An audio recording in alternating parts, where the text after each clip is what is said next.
This is a production of KMmedia.pro.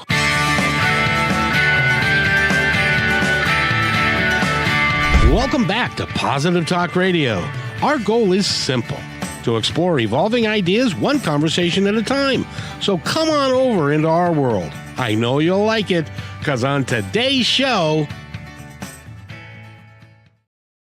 we get to talk to somebody that has written 20 books and has sold over 3 million copies. And the first book that she wrote was called Diet for a Small Planet. And it's, like I said, that one itself has, it's its 50-year anniversary coming up, and it's sold 3 million copies. We're going to talk to her about that. And we're with Mitch. Mitch is with us today. And Mitch, first of all, how are you, sir?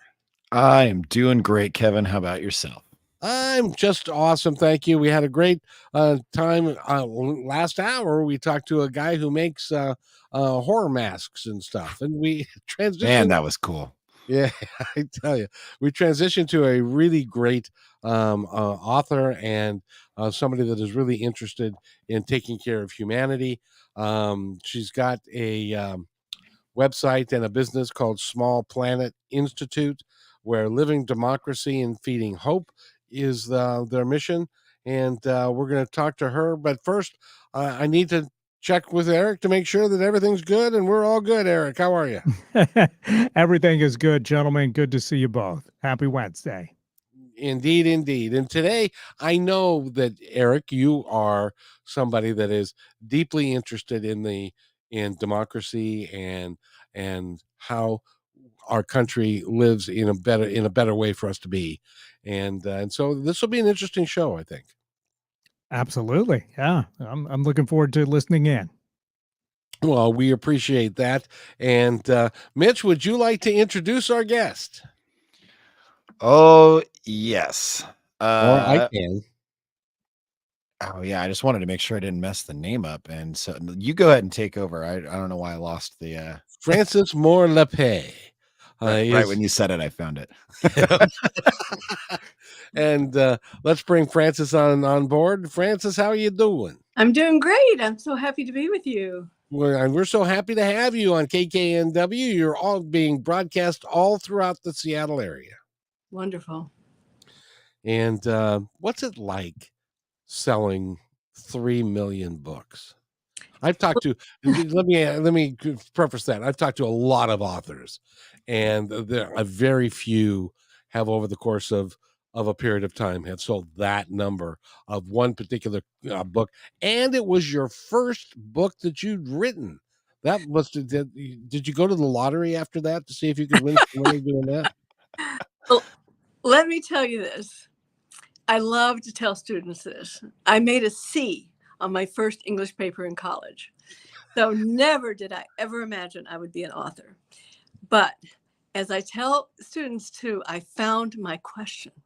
I had to answer. And the question was, is hunger really caused by scarcity? Because all in that period of time in the late 60s, we were told that the earth was running out of food. And so I said, okay, I want to see, is that true? And I went to the library, had a friendly librarian, and I put 2 and 2 together, and I said, wait a minute. No, there's more than enough. The scarcity is of democracy, not food. That was the beginning. And that became a 50-year run and has produced 20 books. And so is that where it really began for you? And by the way, I just wanted to mention, did you take, when you got the numbers for the first book, did you take that C back to your professor and say, I think you need to regrade this paper? Well, I know I was in a different school, and but I had such incredible good fortune here. As I say, I'd never written anything, and my book got into the hands, my manuscript got in the hands of the founders of paperback publishing in America. So, and Betty Ballantyne was then head of Ballantyne Books. And I once said to her, like just about 10 years ago, said, Betty, why did you take a chance on me? I'd never written anything. And she said, Frankie, it wasn't you. It was your ideas that I loved. I had to get your ideas out. And if you couldn't write it, she said, I could do that. So that's when publishers were really committed to, doing the right thing and figuring out how to get it written. Well, that's awesome. So you have taken that over the last 50 years and you started to look at the deficiencies. Now you use the expression a living democracy. Would you describe what you mean by a living democracy? Yes, that's so important. Thank you. Thank you. Well, we think of democracy as a structure of government and a lot of rules, but actually it is a way of life. It is a way of life in which we are enabled to feel connection with each other, a sense of agency, and that's because power is dispersed and we all have some. So I tend to think that this idea of living democracy takes it away from just, you can have all the rules you want, and if people aren't engaged, then you're not going to maintain it. And I think so many people think of democracy as just, do you have the right laws? Not do you have a culture that treasures engagement? And our young people really taught that democracy is exciting and rewarding to participate in. So that's what I mean by living democracy. Thank you for that. I love that you asked me. Oh, you're more than welcome, because we in our country, it seems to me, and I'd love your opinion on this, it seems to me that we are not as engaged with each other and engaged in what's happening in our country and making sure that everybody gets out and votes. I don't care what you vote about, but that you get out and be engaged and vote and participate. We don't have a lot of participation and I think hopefully young people are kind of getting it now. But what do you think about that? No, I agree. I agree. And again, not as a dull duty, but as a sense of our own power. And last night I had the joy of being at a gathering of a new project called New Politics, in which they're encouraging young people to run for office. And I got to listen to a 30-something in Virginia who's running for the state legislature. And she was just brilliant and convincing. And she was getting some help from this group called New Politics. So I think there is a shift happening. And I hope more and more of this kind of approach of finding people who are really talented and encouraging them that it is a rewarding way of life to run for office. See, I think Mitch would be really good if he ran for office. He's got Mitch, what do you think about it? Have you ever thought about, you're a lot younger. You're in that 20 something, 30 something set. Have you ever thought about running for office or getting highly engaged in the running of our country, and not necessarily politics, but to taking care of each other and running the country? I mean, it's always been something I've thought about. I think when I say I've thought about it, I've thought about different things that I can do to make a change. And that looks like different things in different levels. I haven't really necessarily gone deep on the side of the political side of that. Although I think everybody's had that moment where like, well, if I was president or if I was in charge of this is what I would do. And, of course, but I mean, I do like to argue, and I do. And I do like to get up and talk in front of people. So, I figure I could probably figure it out. It's a little more complicated than that. It is indeed. And Francis, I just want to tell you, I'm really pleased that you're so involved with it and have been for so long. Matter of fact, your most recent publication, Crisis of Trust. Yes. How can democracies protect against dangerous lies, which is 2023 that has come out in, and I think that's an important question that we need to be asking. Absolutely. And I looked over the world. This is what I tend to do. I think we all model ourselves after each other. And so we need examples of something that is working to make us believe it's possible. And so I just really got enamored and really impressed with New Zealand. New Zealand has this very sophisticated approach. It's called the Broadcast Standards Authority. And it's completely transparent. They have a website, and anyone can submit a complaint about something that has to be both false and dangerous. It has to, it just can't be wrong. It has to have dangerous implications. And then anyone who submits a complaint that has those two negatives, then they are put into a database that anybody can see. You can go in and see what happens. And then a panel of widely respected people, they look at that seriously, and they decide what the correction has to be. I'll give you just one example. That there was a daytime TV show a couple years ago in New Zealand that dissed the idea of COVID, as it was COVID misinformation. And so when people complained, the authorities said, okay, next week and the same time, same program, you've got to have an episode that includes the true danger of COVID. So it didn't muddle in that sense, but it said you've got to make up for your mistake. And I know a lot of people might be worried about it, but in terms of oppressive use, but so far it's been very rarely implemented. They've never, because I think just having an authority like that would prevent people from spreading lies. And so I think it's only like 7 something percent that have actually of the complaints have been followed up with okay, take this down or correct it.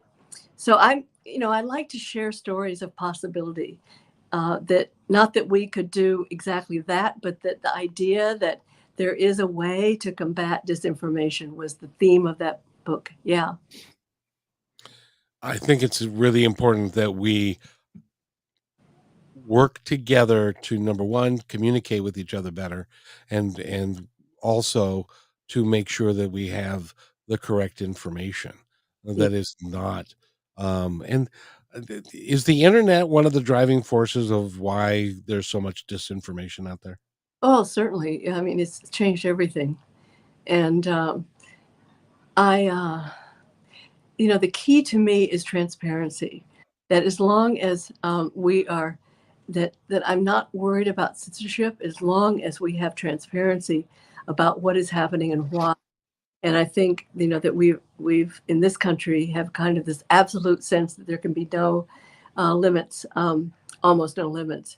So I would love people to look at this report, Crisis of Trust, and read about a country like New Zealand. And also France has an interesting story to tell. Sweden has an interesting story, how they're managing to combat the danger and the harm of misinformation. Now, speaking of New Zealand, now tell me if you know something about them. And I may be wrong in this, but several years ago they had a horrific mass shooting. Yes. And at that particular time, they decided they were going to, as a people, make a decision about guns. Am I correct in that? Yes, I think so. There was also this whole Broadcast Standards Authority, and what I'm describing to you was also because of a shooting that was live on live videos going, and that it took a long time to take it down. And so that kind of triggered, this was a number of years ago, triggered this national debate on how can we approach this sort of thing in a way that is truly accountably democratic. Interesting. Mitch, any thoughts? Yeah, no, I think there's a lot of different ways, I think, to approach things, and I feel like everybody has a different viewpoint, or a lot of there's too many different ways all trying to come together. But I think the big thing, kind of like what Francis is saying, like it's nice to see that whether it's a different country or different organizations, where they are actually trying to find the facts, around things. I mean, there's just so many channels of how we can communicate. Like you had mentioned, the internet as being, that's a way to just mass spread potentially harmful information or stuff that's not true. And it's like, who's actually monitoring this? And so, I mean, I didn't know the stuff about New Zealand. I think that's pretty cool that they they kind of created a system to kind of help alleviate this potential problem. But yeah. Yeah, the key is transparency, really, about what you're doing and who's making the decisions. And I really think that this system has greatly, and I've read, greatly improved. And of course, a report last year said that New Zealanders are still not satisfied. Maybe we never will be, but at least they're engaging in getting citizen opinion about how we can do better. And I just love the idea that they are brave enough to tackle it and to keep evolving it in response to feedback from the public. That's the key. There's no perfect solution, right? And so that's what I'd like to see, and that's why I wrote about it, because I thought maybe that would help people imagine here that we could do something. I really hope that we will get together and start moving in that direction in a lot of ways, because right now we're very divided in this country, and it's unfortunate that we can't seem to get our act together to work together for the betterment of everybody. Does that make sense? Yeah, I was just working on something today related to that. If you, maybe a bit of a side angle here, but you can, whatever you want to do with this. But I was writing something today, what I call, I think I'm calling it how the myth of the free market denies us freedom. And what I was getting at is this notion, and this comes to polarization at the end. So I'm talking to you, to your comment, that this idea that the market automatically sorts out. Uh-oh. We Francis, we lost your audio. Well, can you hear? She might have lost our audio too. Yeah, she may have. So we need to take a break at this particular moment anyway. So how's that for timing? And when we come back, we are going to try and get her hooked up again. It's she's gone. Technology. So she'll be back in just a second. You're listening to Positive Talk Radio. We're talking to Francis Moore Lappé, and we'll be right back after these messages. Do you need to boost your sales? Join our partnership program. Each quarter, we promote 10 partner businesses. What will you get? The company will produce one 30-second video for your business. Your website links on positivetalkradio.net and kmmedia.pro. One dedicated podcast or radio show per month. One video Instagram reel. One YouTube short. One 60-second clip for social media taken from your interview, and at least one commercial airplay per show. All podcast and video commercials are within the fabric of the show and will remain in the show forever. Visit kmmedia.pro to book a consultation today.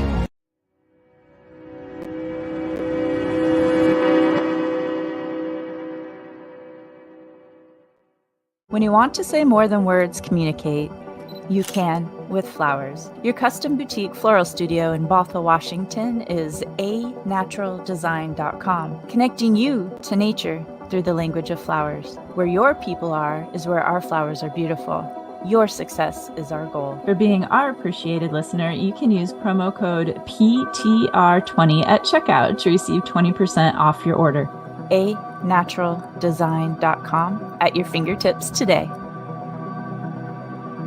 We believe in the power of telling your stories. We want to help yours be seen and heard. At the Pacific Northwest Collaborative Magazine, our purpose is to connect you to your community. Let's begin by celebrating the accomplishments of local artists featured in this brand new digital magazine. Here, you can learn about opportunities to creatively come together and support our local community and neighbors through the gift of art and service. If your business or organization would like to take part in this magazine, message us on Instagram at pnw.collab. You can download our free digital magazine at KM Media Pro today. Thank you to our dedicated fans. We are updating our live on-air schedule to make it super easy for you to hang out with us 5 days a week, Monday through Friday at 3 p.m. Pacific Standard Time. We broadcast on YouTube, Facebook, and live on Fridays with Kixie 8:80 a.m. Seattle Live. You can find our library to binge all the podcast platforms. We can't wait to see you at 3 p.m. Monday through Friday, starting September 4th, Labor Day 2023.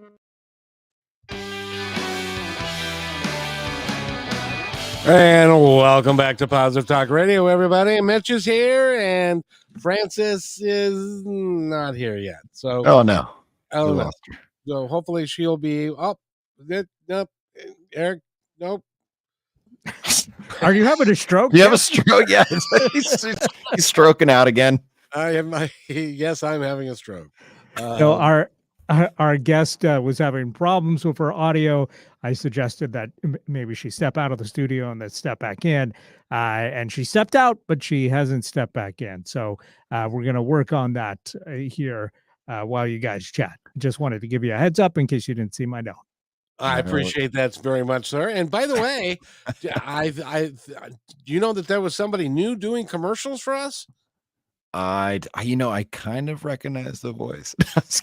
some guy was just hanging around, and we said, you got a great voice. We should use you for commercials. And we've also got another one. Amber also did the commercial for the Pacific Northwest magazine and the Collaborative magazine, which you can go to kmmedia.pro, and it's right there, and you can download it for nothing, for free, and it's like 90 pages, and it's beautifully done, and Amber's done an outstanding job with it, and we stand with her in that, as well as everything else that we're doing, because Mitch, tell us about the wait a minute. Oh, and there she is. Hi. We'll talk about the. Hey, welcome back. Sorry, I don't know what happened, but here I am. That's okay. It worked out. We had a commercial anyway, so it was perfect. Oh, good. Yes. So, can you hear us? Yes. Okay, good. Okay, good. So, where were we before we were so rudely interrupted? Well, I was raving about New Zealand. And go ahead. Well, I've got a question for you, Frances, that and I don't really understand it, and maybe you can help me, because I'll try. We've got a lot of demographics in our country. Why is it that we have mostly people that have been in office for a very long time? We have a president who's 80. We have Mitch McConnell who's over 80. We have why is it that we don't have young people either running for office or being successful in their efforts to run for office? Well, I want to speak to that because I had a great experience last night of a young person running for office. So I'll tell you about it. But I really, really think that it is not very appealing from the impression that people get of democracy as this fixed and failing entity, and which there's only combat and blaming. That's not very attractive. And so this idea of living democracy that you asked me about, that term, that is a totally different way of thinking about running for public office and serving, being a servant of the public good. I mean, what could be more thrilling than that? And so last night, I was able to hear from this group, New Politics. I think I wanted to mention. Did I mention it already? The New Politics? Yeah, but that's all right. It bears repeating. Yeah, and running for office was a young woman in her 30s, in her 30s, who had never run for office, but because she was able to get support from this group, I think it's just really helping young people who've never run. She's able to run, and I was just so impressed. And I think if we can I would check it out, New Politics, have more people like Catherine Katrina Kern in Virginia, just a few more, and we get them in the news, and you should interview her. And, that could begin to have a new, just each one teach one, and the model of a young person running and being so excited about it and being so just impressive. I think that just couldn't, nothing, well, I think it's extremely important. Let's put it that way. And I think also just sharing the ideas about, other countries that are managing to fight the disinformation, which makes democracy impossible, really. And they're doing it in a way that is not authoritarian. I think that's so encouraging. So I love your positive talk radio, because that's really what we need. People, it's, if it bleeds, it leads. I'm sure you know that term. And that leads to then just the negative news. Can I brag a little bit about you sold 3 million books. You could brag about anything. Well, I want to brag. One of my proudest moments is that I co-founded the American News Service in the 1990s, and it was all about solutions news. And we got in half the biggest papers in the country over about an 8-year period. And then various things happened that we couldn't go forward, but it was a success. And that people wanted that solutions news. And these were not nicey nice stories. These were really interesting stories about people, whether it be school reform or community, safety committees in the neighborhood, or more democratic economy through cooperatives and more accountability of corporate leaders. It was all about solutions, and people loved it. Very good. Now there was another radio show or radio a broadcast system called Air America. Do you remember that one? I do. Air America. Absolutely. My son was on it actually for a while. Yeah. Yeah. And unfortunately that also went down because you said it very well. And I've mentioned this to Mitch and the other people that work with me, that you're right. If it's a negative story, it sells clicks, it sells copies, and it makes it very difficult for a positive show like what we are trying to do here, even though there might be some people that would say, you're talking about politics today, young man. How positive could that be? We're trying to come up with solutions that are positive for all of us, so that we can all work together to make our world and our country and our planet a much better place. It is so we're trying to do that, but it's hard to come up with the funds to keep something like this going, because it's not sensationalism. Does that make sense? Yeah. So our funders were not, we didn't make money at it. We had to have people who believed in us and contributed to us. But nonetheless, I have proof that we got in the papers. And so the newspapers really liked our stuff. It just was the funding. You're right. And this is the challenge of convincing funders that if they're concerned about the future of America, people have to hear positive news. They have to hear solutions news. From your mouth to Mitch's ears. Mitch, what do you think? No, I think it's all of that. I agree. I would like to hear, but I don't want this to be a subject change, but I do want to hear more about the Small Planet Institute that you and your daughter founded. I was reading a little bit about it. It sounds pretty exciting. Yeah. That's the best thing I ever did was, one of the most amazing things. Sounds like you've done a lot of cool things. I traveled the world with my daughter in the year 2000, and we visited the most inspiring places in the world where, for example, a city in Brazil that had declared that it would end hunger in the entire city, Belo Horizonte, and it came extremely close, as close as one could possibly come, really successful.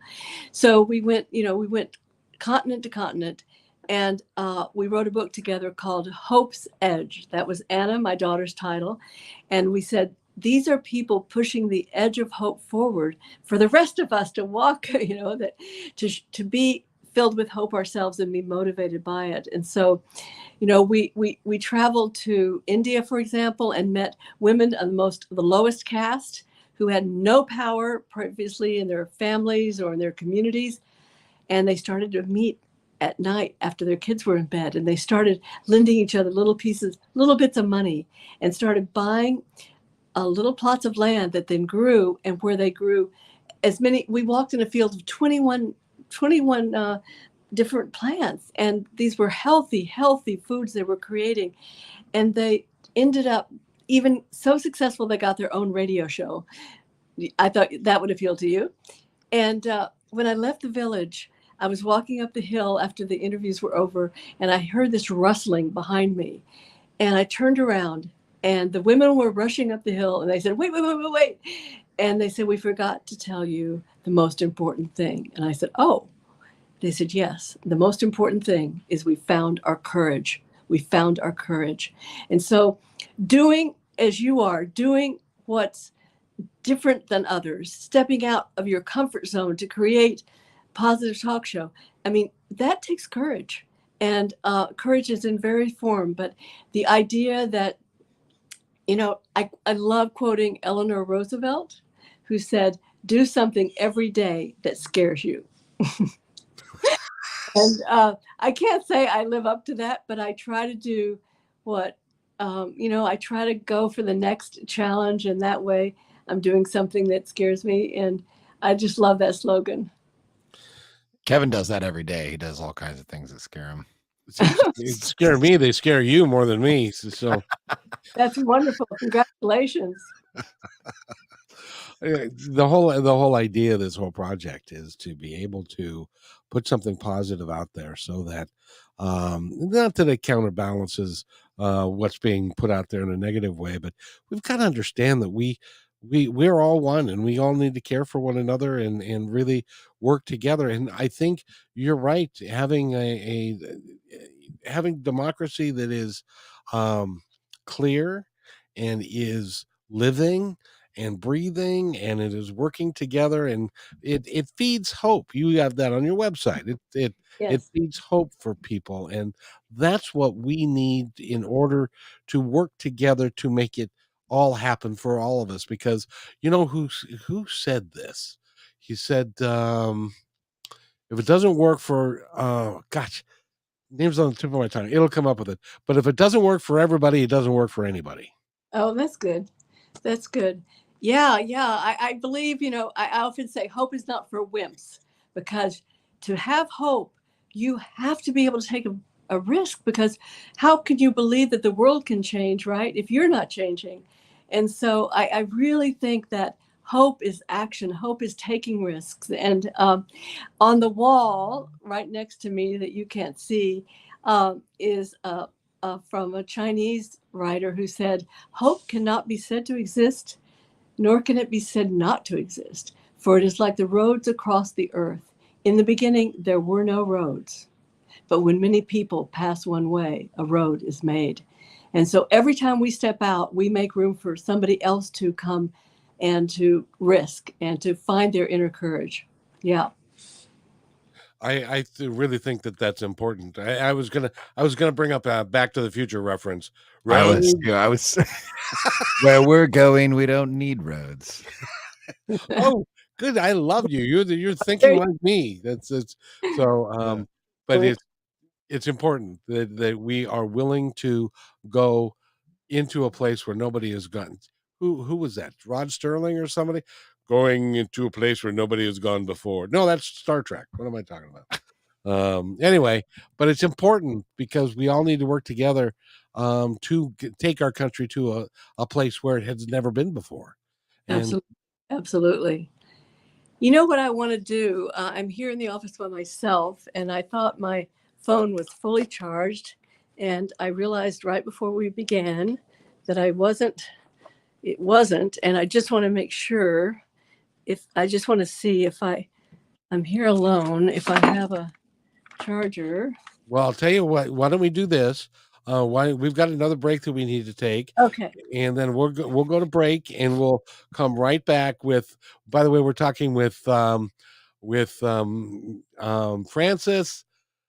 Lappé. Francis Lappé, Francis Moore Lappé, and we're going to take a quick break, and we'll be right back. You're listening to Positive Talk Radio. Okay. Thank you. Thank you to our dedicated fans. We are updating our live on-air schedule to make it super easy for you to hang out with us 5 days a week, Monday through Friday at 3 p.m. Pacific Standard Time. We broadcast on YouTube, Facebook, and live on Fridays with Kixie 8:80 a.m. Seattle Live. You can find our library to binge all the podcast platforms. We can't wait to see you at 3 p.m. Monday through Friday, starting September 4th, Labor Day 2023. Hello, everybody.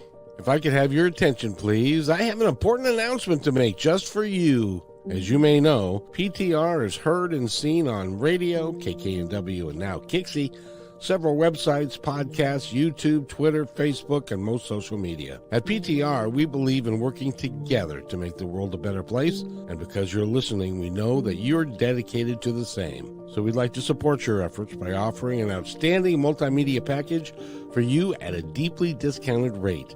As our partner, you'll receive commercial creation, both video and audio, at least 10 commercial plays per week, a monthly show to highlight your business and passion, exclusive website positioning with links, video shorts for social media, commercial plays on all shows, podcasts, KKNW, and Kixie. Your commercial is embedded into each episode and as a podcast is sent to over 50 different platforms. All shows are performed live and sent to Facebook, YouTube, and Twitter, and stay there forever. Your podcast episodes are provided to you to use as you see fit. This one-time offer is only $250 a week, based on a 13-week commitment, and as our partner, we are vested in your success, and will do everything in our power to make it happen. However, there are limited spots available, so don't hesitate. Please email me at kevin@kmmedia.pro, and let's get the ball rolling.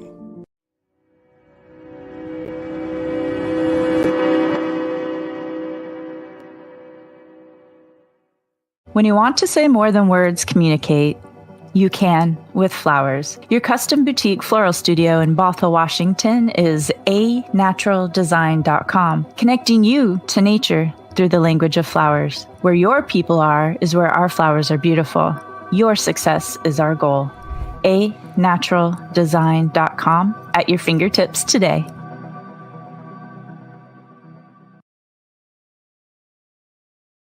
Hey there, I would personally like to thank you for making Positive Talk Radio part of your day.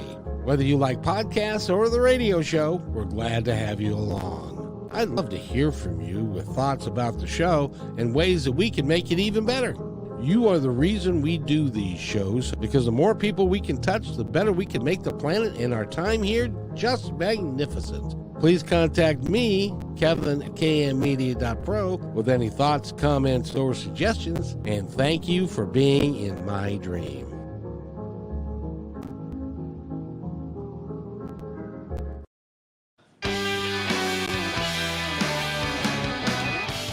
And welcome back to Positive Talk Radio. You know, you'd think that since I put the commercials together in line that I would know when they ended and stuff. Well, that you would be incorrect if you assumed that. But Mitch, I wanted to ask you. You talked about a commercial on there, and you talked about a new schedule. What did you mean? What were you saying? What were you trying to tell our audience? I think that we were going to have some consistent scheduling that was going to start on the 4th of September, along with many other benefits of being on the show.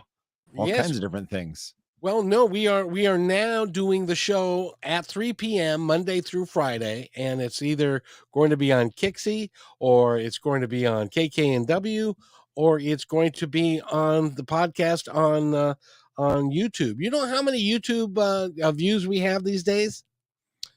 Go ahead, guess. Go ahead, guess. I don't know. You don't know? 200,000. Now it's not 3 million like Francis, but 200,000 views on YouTube is what we have to date. So we are growing. We can benefit you by the advertising that we run, and you becoming a partner with us, all that kind of stuff. And Francis is back, so I want to. We've got about 18 minutes left in the show, so I want to make sure that we have time to talk with you, Francis Moore Lappé. How are you? Okay, can you hear me? Can hear. Oh, crap. I could hear you there for a moment. Heard you. It now has become past tense. Well, so we're hoping that will come. Now she's going to reintroduce herself, and so we're going to see. Oh, there she is again. This is kind of fun. I wish, for those of you that cannot see this, we do the show on the, of course, the radio, but you can also go to YouTube and you can watch this entire little drama that we've got going play out and stuff. But Francis, welcome back to the show. How are you? Thank you. Oh no, I thought we lost her. You're back. Audio's gone. The audio's gone. Yeah.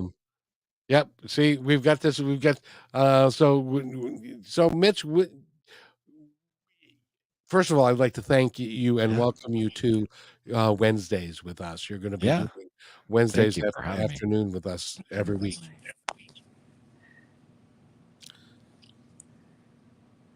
Are we back? Can you hear us, Francis? Barely. Oh, we can hear you, dear. Yeah, we can hear you. So we're There you go. I can hear you now. Okay, good.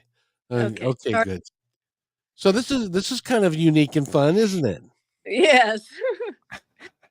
This is fun. So before we go ahead. I'm sorry, what? I am in the spirit of your show. I'm trying to stay positive. Well, good. I'm proud of you. Now, but before we end, I did want to mention that you have written, and you and your daughter have written 20 books. You've sold over 3 million copies. And that was your first book. What got you motivated? Was there a moment in time when you felt the passion to write, and then the passion to write the way you did rather than pick a novel or I know people that write in horror and different things like that.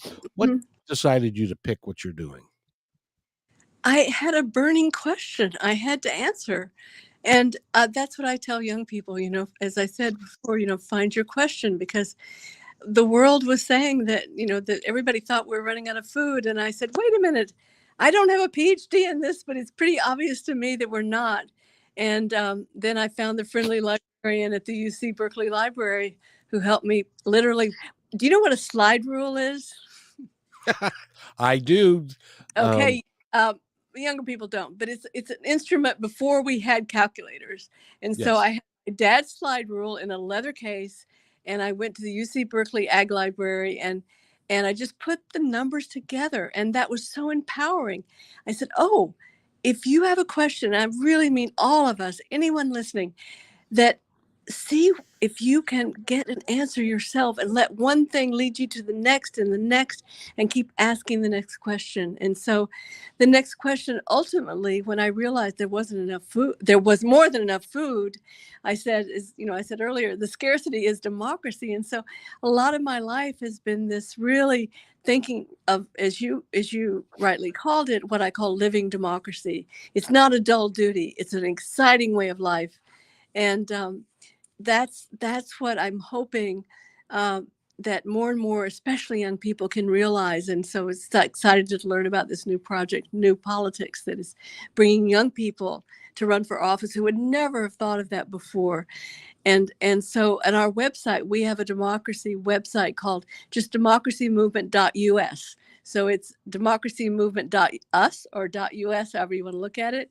And it gives you a feeling of the energy of this movement. And the other thing I want to say about it is, if anybody listening feels lost and feels a little scared, I think just find one buddy. I really believe in the buddy system, that you can then talk about, okay, what are the big questions that you have? And then promise each other that you're going to make that call, or you're going to volunteer there, or you're just going to read that. And then, and you're going to bring something to the other person. So this buddy system, I strongly believe in that. We love to be, that to bond, but bond through accountability to each other, right? To take a risk. And I quoted earlier, Eleanor Roosevelt, do something every day that scares you.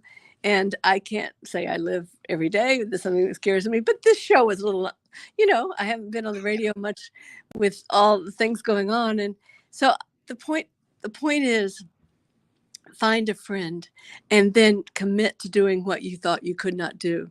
And that may be, really digging into a particular problem in your community and say, okay, what's missing here that I could contribute to the solutions to? Now, I want to ask both of you this question because I'm not sure I know the answer to it. So, Francis and Mitch, are you finding, because Mitch, you are younger, and Francis, you are working with younger people. Are you finding that there's more enthusiasm with younger people about helping change our system and to make it better, and more people are getting involved with running for office and being part of the process? Well, do you want me to go first? Yeah, Francis, go first. Well, I've mentioned more than once, I guess already, that I'm finding like these new tools, like this new politics project that is encouraging young people to run for office. I don't know. Haven't seen a statistic about young people engagement, but another group I really encourage our listeners to go to, which is led by the young man who I wrote Bring Democracy with. His name is Adam Eichen, and the organization is called Equal Citizens. Equal Citizens. And I love that idea that we all are equal in this regard. And it gives you a lot of ideas for what you can do. Across the country, what's live in your community. Also, our website, also, you can see what's happening in different parts of the country. So, but I think the key to it is to think of engagement is, I can't say this enough, it's not as a duty, but as an exciting opportunity. Is, I guess, getting your heart pounding is the goal by doing something that is new, a little risky, but it's enough to make your heart go pound, pound, pound. And so I try to live by that, but that pounding heart idea, I did a little twist on it once when I was really scared to raise my hand in a audience where Al Gore was speaking, and I was really nervous because all my friends thought he walked on water, and I was going to be critical, and I was scared, and my heart started pounding, and I said, "Oh, I'm going to rename that my inner applause." So when your heart starts pounding with fear, it might be just your inner applause telling you you're doing exactly what you should be doing. And I got my hand up. He didn't call on me, but I got my hand up. Mitch, what do you think? Do you think that the younger people are more politically savvy, or at least thinking about the state of our country and how they can things that they can do when you go to a cocktail party or a barbecue? Does that subject ever even come up? Yeah, it's a tough subject, though. I think all of that. I think politics in general are a very tough topic, or they can be in mixed crowds. So when you say cocktail party, and you're not necessarily in control of everybody that's there, it might be a dangerous place to have some of these conversations. It just depends. It shouldn't be, but it can be. But no, I don't think that there's enough. I don't know that there's enough knowledge. And when I say that, I think that's it's on the side of the younger generation. I don't think they seek out as much knowledge. We have a lot of people, a lot of younger generation, and just people in general, but that are just, I call them headline readers. or they're not really diving in and researching and getting that knowledge about some of the things that we've talked about. But then they're very quick to go and post and talk about it or an opinion about it. But then they don't really, I have trouble sometimes talking to certain people when I don't really think that they know what they're talking about. So I think that, sorry, kind of a long-winded answer, but I don't think that I think it may be a little bit more. I've heard people they've wanted to speak more or get more involved in some of the political things over the last 4 or 5 years. I don't know that they've really done a lot. They've actually made actions forward towards doing that. So I'd say maybe a little bit, but not nearly enough. If that answers your question. Sorry, I was a little all over the place. Go ahead, Frances. Yeah, I want to describe a life-changing moment for me, or multiple moments, but an action, and this could apply to a lot of people, is that not exactly, but I'll tell you. Okay, in 2016, I joined a march of 100 miles to Washington, D.C., to sit in on the Capitol steps calling for the passage of the Voting Rights Act. And I didn't think I could walk 10 miles, right? And I ended up in this march that was life-changing, because the people I marched with, I got to talk to, and, a veteran, somebody who had worked on Wall Street, a teenager from California, I mean, all over. And when I was able to talk to people and realize that such different life experiences, we all shared one thing, and that was a passion for real democracy, passion for voting rights. And it was so. I think that taking risks like that, and if there's any kind of demonstration in your community for things related to our democracy crisis, to go and to buddy up with others and listen, who share your passion, and just being part of something like that was risk taking and made me believe a little bit more in my own courage. And so just look for those opportunities to do something that scares you, back to Eleanor Roosevelt. But again, the buddy system. And once you do one thing that you didn't think you could do, hey, it'll be a lot easier to do the next. And just to know that there are that many people who we were walking together, so different lives, and yet we had that one thing in common, that we really believed that democracy was the core values challenge. I think that's great. By the way, did you make it the entire 100 miles? And I did. with Forrest Gump there? And and sitting on the Capitol steps in front of me, it was a brilliant, somebody thought of dressing themselves in the Statue of Liberty costume. Oh, yes. And so she was then taken away by the police. Oh, you're kidding. And so I got a picture of the Statue of Liberty being handcuffed. I laughed, but it was a great symbol. We have to unlock the Statue of Liberty and really live it in our daily lives. It's interesting. There was a gal that used to ride the bus, and she dressed up and wore all the makeup and would go like on the First Avenue in Seattle, and she would stand there like a statue, and people thought it was a statue because she had all the makeup on, and including her face and stuff, and she never said a word.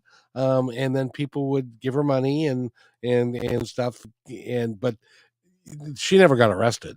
But people did think that it was a little bizarre. But I'm surprised that the police would haul her away. Well, I think we were all breaking, we were sitting in on the Capitol steps. Oh, you were doing something bad. You were bad. Well, we were and then at night we would all go to this holding pen sort of. They did take us, ultimately the police got us all loaded into trucks and took us somewhere just as a kind of holding pen. But even that was so rewarding, because I got to speak like to a veteran and two different people I would never have spoken to otherwise, and to realize our common passion for democracy. And we still have to pass that law, but I'm We've been still trying to get that done for 100 years, it seems like. so we and you know that one of the things that is really important to focus on is what in a in a country, in a county, in a city where there are initiatives that can really make voting easier and can really make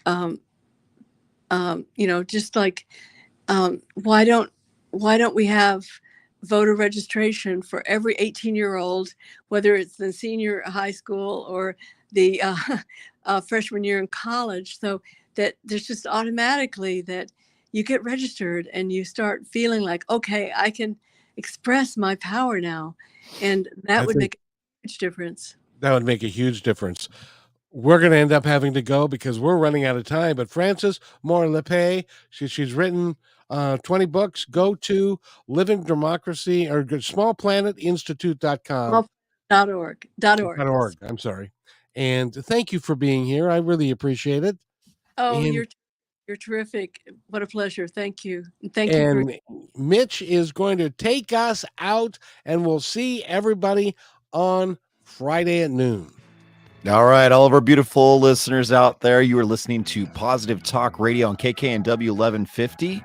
And remember, be kind to one another because each other is all we got.